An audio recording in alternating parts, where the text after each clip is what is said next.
নমস্কার, আমি গোবিন্দদেব গোস্বামী অ্যাস্ট্রোলজিতে সবাইকে স্বাগত জানাই। আজকের আলোচনার বিষয়বস্তু হচ্ছে ডিসেম্বর মাস 2024 তুলা রাশির জাতক জাতিকাদের কেমন যাবে সেই সম্বন্ধে একটা আলোচনা। তো আগে আপনাদের জানিয়ে রাখি, যদি আপনারা কেউ মনে করেন যে এখান থেকে বিশাল কিছু শুধু ভালোই শুনতে চান, তারা আমার চ্যানেল থেকে চলে যান, কোনো অসুবিধা নেই। প্রকৃত জিনিসটা যদি শুনতে চান অবশ্যই আগাগোড়া শোনার চেষ্টা করুন, প্রকৃত জিনিসটা বলার চেষ্টা করছি। যাই হোক, গ্রহাবস্থান একদম সংক্ষেপে বলে নিই। তুলা রাশি সাপেক্ষে বুধ দ্বিতীয় বসে আছেন বৃশ্চিকে। ডিসেম্বরের 16 তারিখ রবি যাচ্ছেন ধনুতে, তার আগে থাকছেন বৃশ্চিকে। শুক্রদেব ডিসেম্বর মাসে প্রায় পুরোটা, দু একদিন কম, আর 27 তারিখের পর তিনি কুম্ভে যাচ্ছেন, না হলে কিন্তু মকরে আছেন। শনি বক্র ত্যাগ করে মার্গী হয়েছেন, তিনি কুম্ভে আছেন। রাহু মিনে আছেন। আপনার মেষের অধিপতি অর্থাৎ আপনার সপ্তমের অধিপতি তিনি দশমে এই মুহূর্তে নিচস্থ অবস্থায় আছেন। অষ্টমে বৃহস্পতি বসে আছেন। নবমের অধিপতি বুধ এবং তিনি দ্বাদশের অধিপতি হয়ে দ্বিতীয় স্থলে বসে আছেন। আর দশমে মঙ্গল নিচস্থ। একাদশপতি রবি, তিনি কিন্তু ডিসেম্বরের 15 পর্যন্ত বৃশ্চিকে, তারপর ধনুতে। আর দ্বাদশপতি বললাম বুধ, তিনি দ্বিতীয়।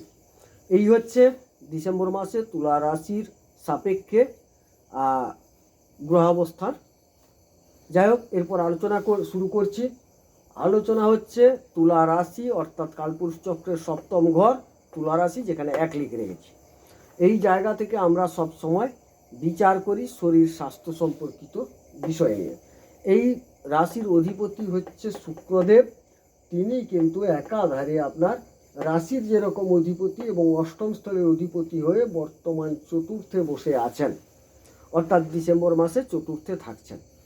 চতুর্থ স্থান থেকে যেটা আমরা বিচার করব সেখানে পড়ে যাচ্ছি, কিন্তু দেখা যাচ্ছে যে আপনার শরীর স্বাস্থ্য যে মেদ বৃদ্ধি পেতে পারে। অষ্টমে বৃহস্পতি একটু বসে আছেন শত্রু রাশিতে, মেদ বৃদ্ধির সম্ভাবনা দেখা যাচ্ছে, সুতরাং আপনাদের সচেতন থাকতে হবে। এবং দ্বাদশে দেখা যাচ্ছে কেতু থাকার সুবাদে কিছু গুপ্ত রোগ এবং দীর্ঘস্থায়ী রোগ আপনাদের ভোগাবে।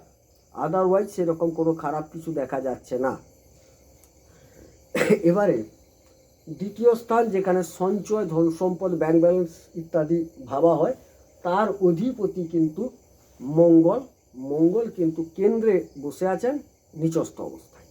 তো ধনাধিপতি যেহেতু তিনি এবং তিনি সপ্তমের অধিপতি হয়ে কেন্দ্রে গেছেন, তা অবশ্যই আপনাদের সঞ্চয় ভালো দেখাচ্ছে, সঞ্চয় হবে, ব্যাংক ব্যালেন্স হবে। তুলা রাশির জাতক জাতিকারা যথেষ্ট নতুন কিছুর মুখ দেখবেন, অর্থ উপার্জনের অবশ্যই ভালো দেখাচ্ছে। তবে মঙ্গল নিচস্থ হওয়ার সুবাদে কিঞ্চিত বিঘ্নিত হতে পারে, তবে তার কিভাবে সমাধান করবেন তা বলে দিয়ে যাব।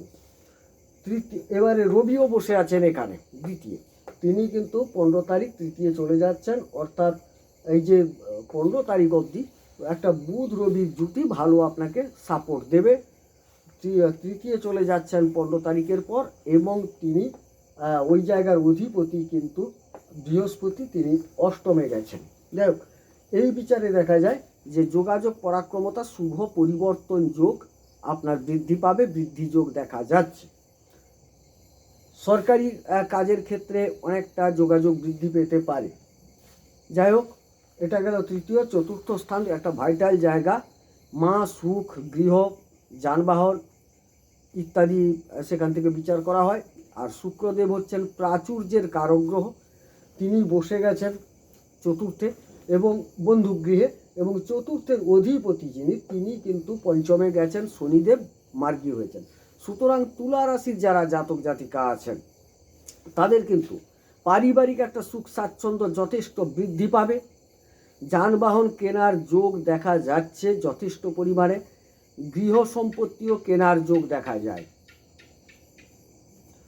মায়ের শরীর খুব একটা খারাপ যাওয়ার কথা নয়, যথেষ্ট ভালো থাকার কথা, কিন্তু ভালো থাকলে কি হলো, মঙ্গলের একটা নিচ দৃষ্টি থাকছে, কিঞ্চিত আপনার মায়ের শরীর খারাপ হলেও আশা করি খুব একটা খারাপের দিকে যাবে না। সুতরাং গৃহসুখ, যানবাহন, ভূমি কেনাকাটা, গৃহ কেনাকাটা ইত্যাদি এগুলো আপনারা যথারীতি করতে পারেন। সুখ স্বাচ্ছন্দ্য যথারীতি ভালোভাবে বজায় থাকবে ডিসেম্বর মাসে। পঞ্চম স্থান থেকে যেটা বিচার করা হয় প্রেম, শিক্ষা, সন্তান ইত্যাদি। তো পঞ্চম স্থানে শনি মার্গী অবস্থায় বসে গেছেন এবং স্বগৃহে আছেন। সুতরাং যারা শিক্ষার্থী আছেন অবশ্যই তাদের পড়াশোনা ভালো যাবে। নতুন নতুন ক্ষেত্রে ভর্তি হওয়ার সুযোগ থাকবে। নতুন সিলেবাস চুজ করলেও আপনারা সেখানে পেয়ে যাবেন। অতএব শিক্ষাক্ষেত্র আপনাদের ভালো। আর প্রেমের ক্ষেত্রে বলি, প্রেমের ক্ষেত্রেও ভালো দেখাচ্ছে, কিন্তু শনিদেব যেহেতু একটু সাত্ত্বিক গ্রহ, সাধারণত প্রেমের ক্ষেত্রে যারা উচ্ছৃঙ্খলভাবে এগিয়ে যান তারা সতর্ক থাকবেন। আদারওয়াইজ প্রেমও সফলতা পেতে চলেছে। সন্তান ক্ষেত্রেও যথেষ্ট শুভ। যদিও নিচস্থ মঙ্গলের একটি দৃষ্টি আছে, কিন্তু শনিদেব স্বক্ষেত্রে বসে আছেন, স্বগৃহে বসে আছেন, স্বরাজ্যে আছেন। সুতরাং সেক্ষেত্রে বিঘ্নিত হওয়ার কথা নয়। তবে হ্যাঁ, মনের মধ্যে একটা, যারা প্রেম করছেন মনের মধ্যে অনেক সময় একটা উদ্বেগ তৈরি হতে পারে, একটা সন্দেহ তৈরি হতে পারে। মঙ্গল এটা কিন্তু করাবেন, সেরকম সে থেকে একটু আপনারা সচেতন থাকবেন, এটাই হচ্ছে কথা। আর যারা শিক্ষার্থীরা বাইক ড্রাইভিং করেন তারা কিঞ্চিত সাবধানতা অবলম্বন করবেন, এটাই হচ্ছে মূল জায়গা। ষষ্ঠের রবি ভালো ফল দেন এবং ষষ্ঠের অধিপতি তিনি কিন্তু চলে গেছেন অষ্টমে। তবে এখানে একটা যে বৃহস্পতি অষ্টমে যাওয়ার ফলে একটা ভালো ক্ষেত্র তৈরি হয়েছে, সেটা পরে আসছি। তো ষষ্ঠে যেহেতু রাহু বসে আছেন, রাহু আপনাদের যে শত্রু, ঋণ, রিপু এখান থেকে বিবেচনা করা হয়। শত্রুদের অবদমিত করার ক্ষেত্রে রাহু কিন্তু যথেষ্ট ভূমিকা অর্জন করেন বা প্রদান করেন।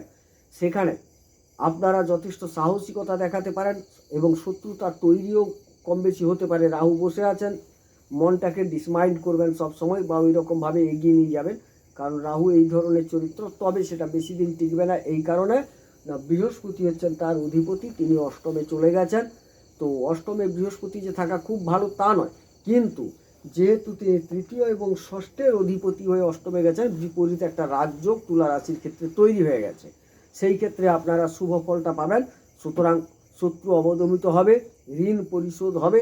যারা বিশেষ কোনো কাজের স্বার্থে ঋণ গ্রহণ করতে চাইছেন অবশ্যই তারা ঋণ পেতেও পারেন। এগুলো ভালো দেখাচ্ছে। কিছু প্রাপ্তি যোগ দেখাচ্ছে, কিছু হারিয়ে যাওয়া জিনিসপত্র আপনারা পেয়ে যেতে পারেন, কিছু আটকে থাকা টাকাও প্রাপ্তি যোগ দেখাচ্ছে। সপ্তম স্থান বিবাহ, দাম্পত্য ইত্যাদি বোঝায়। সপ্তমের অধিপতি মঙ্গল, তিনি কেন্দ্রে দশমে কিন্তু নিচস্থ অবস্থায় আছেন। যাই হোক, ব্যবসার অধিপতি কেন্দ্রে আছেন। ব্যবসা আপনাদের খারাপ চলবে না, ভালোই চলবে। তবে আপনাকে একটু মনস্থির রাখতে হবে, ব্যবসার প্রতি নজর রাখতে হবে। অবশ্যই ব্যবসা ভালো চলবে। দাম্পত্য ক্ষেত্রে কিঞ্চিত হলেও আপনাদের মধ্যে সমস্যা তৈরি হওয়ার সম্ভাবনা দেখা যায়। তবে আপনাদের একটা কথা বলি, আপনার মঙ্গল যেহেতু নিচস্থ, সেক্ষেত্রে আপনাকে সবসময় মাথা ঠান্ডা রাখতে হবে। মাথাটা যদি আপনারা ঠান্ডা রাখেন দেখবেন ঠিক হবে। কারণ আপনার যে পার্টনার, আপনার যে স্ত্রী বা স্বামী, তাদের একটু দেখা যাবে আচরণে আপনি বিতৃষ্ণা ভাব দেখাতে পারেন। সেক্ষেত্রে আপনাকে একটু সহনশীল হয়ে উঠতে হবে। অষ্টমে বৃহস্পতি, অষ্টমের অধিপতি চতুর্থের শুক্রদেব। অষ্টম একটা বিশেষ পরিবর্তন, যদিও মারক স্থান, বিশেষ পরিবর্তন বোঝায়। এবং যেহেতু বৃহস্পতি বসে আছেন এবং তিনি বিপরীত রাজযোগে আছেন, সেক্ষেত্রে একটা কিছু প্রাপ্তিযোগ আপনাদের বলছি, কিছু একটা প্রাপ্তিযোগ, পুরনো জিনিস, হারিয়ে যাওয়া জিনিস আপনি ফিরে পেতে পারেন। এবং একটু ভালো পরিবর্তনও আপনাদের মধ্যে দেখা যাচ্ছে, আপনাকে কাজে লাগাতে হবে। মোটামুটি তুলা রাশি সাপেক্ষে যা দেখা যাচ্ছে, আপনার ফেভারে অনেকগুলি গ্রহ থাকছে। আমি শেষে জিস্ট আকারে আরও বোঝাবো। নবম ভাগ্যপতি বুধ, তিনি কিন্তু দ্বিতীয়, ভাগ্যপতি দ্বিতীয়, খুব ভালো। বুধ হচ্ছেন বাক্যের কারক গ্রহ, বুদ্ধির কারক গ্রহ। এখানে আবার যেহেতু তিনি ভাগ্যস্থলের অধিপতি, ভাগ্যের গ্রহ দ্বিতীয় বসে গেছেন, সুতরাং ভাগ্য আপনাকে অর্থ সঞ্চয়ে সহযোগিতা করবে, আপনাকে আপনার কর্মটি করে যেতে হবে। ভাগ্যের সহায়তা আপনি যথেষ্ট পাবেন এই মাসে।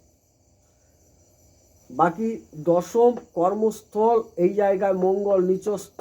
একটি কথা বলি, কর্মস্থলে আপনি ধীর স্থির থাকুন, একটা কথাকে উত্তর দেওয়ার ক্ষেত্রে বা করার ক্ষেত্রে দুবার ভাবুন, একটু চিন্তা বেশি করুন, নম্রভাবে থাকুন, উগ্র হবেন না, তাতেই কিন্তু যথেষ্ট। না হলে কর্মস্থলে সামান্য আপনার বিঘ্ন দেখা যায়, সমস্যা দেখা যায়, সেই ক্ষেত্রে আপনাকে একটু সচেতন থাকতে হবে। আর কর্মস্থলে যারা যাতায়াত করছেন বা যেখানে আছেন সেখানে একটু সাবধান, যাতায়াতের পথে বা পথে ঠিক বলা উচিত হবে না, ওই কর্মস্থলে একটু ঝুটঝামেলা হওয়ার সম্ভাবনা দেখা যায়। একাদশ উপার্জনের অধিপতি, তিনি কিন্তু দ্বিতীয় 15 তারিখ অবধি থাকছেন ডিসেম্বরের। সুতরাং ডিসেম্বরের 15 তারিখ পর্যন্ত দেখা যাচ্ছে তুলা রাশির জাতক জাতিকাদের প্রভূত একটা উপার্জন যোগ দেখা যায়। তৎপরবর্তী ক্ষেত্রে উপার্জন যোগ থাকবে, কারণ কেবলমাত্র রবি দিয়ে বিচার করা যাবে না, অন্যান্য ক্ষেত্র বিচারেও দেখা যাচ্ছে তুলা রাশির কিন্তু একটা উপার্জন যোগ ভালো। সুতরাং উপার্জন আপনাদের হবে, আপনাদের কাজটা ঠিকঠাক করে যেতে হবে, কারণ দশমে মঙ্গল যেহেতু নিচস্থ, আপনাকে মনোযোগ সহকারে কাজটা করতে হবে। আপনাকে ডিসমাইন্ড, অলস এগুলো করতে পারে, সেক্ষেত্রে বলছি কাজটা করে যান। যে কাজে আছেন অবশ্যই আপনাদের উপার্জন যোগ দেখাচ্ছে। ব্যয়ে বসে আছেন কেতু, সেই জায়গায় বলবো আপনাদের কিছু উপাসনালয়ে খরচ হওয়ার সম্ভাবনা, মন্দির ইত্যাদি বা ভ্রমণের জায়গায়, ধর্মীয় ভ্রমণ, বাড়িতে ধর্মীয় অনুষ্ঠানের ক্ষেত্রেও কিছু ব্যয়যোগ দেখা যাচ্ছে আপনাদের এই ছক অনুসারে। এবং মোটামুটি যাদের পুরনো কিছু রোগ আছে সেটা কিন্তু একটু স্থায়িত্ব নেওয়ার চেষ্টা করবে, আপনাদের একটু সচেতন থাকতে হবে। যাই হোক, আপনাদের এটা ছিল মূল একটা আলোচনা, যেটা গোচর ভিত্তিক আলোচনা। আপনার যদি জন্মকুণ্ডলী সেখানে গ্রহাবস্থান শুভ থাকে, অবশ্যই তুলা রাশির জাতকগণ ডিসেম্বর মাসে খুব ভালো ফল পেতে চলেছেন। আর্থিক দিক অত্যন্ত শুভ দেখাচ্ছে, ভাগ্যের সহায়তা পাচ্ছেন, পঞ্চমের শনি যথেষ্ট শুভ ফল দেবেন, সব মিলিয়ে আপনাদের কিন্তু খুব ভালো যাচ্ছে। যাই হোক, এটি ছিল গোচর ভিত্তিক আলোচনা, কোনো ব্যক্তিকেন্দ্রিক আলোচনা নয়। সুতরাং এই ফল আপনারা তুলা রাশির জাতক জাতিকাগণ অবশ্যই ডিসেম্বর মাসে পেতে চলেছেন।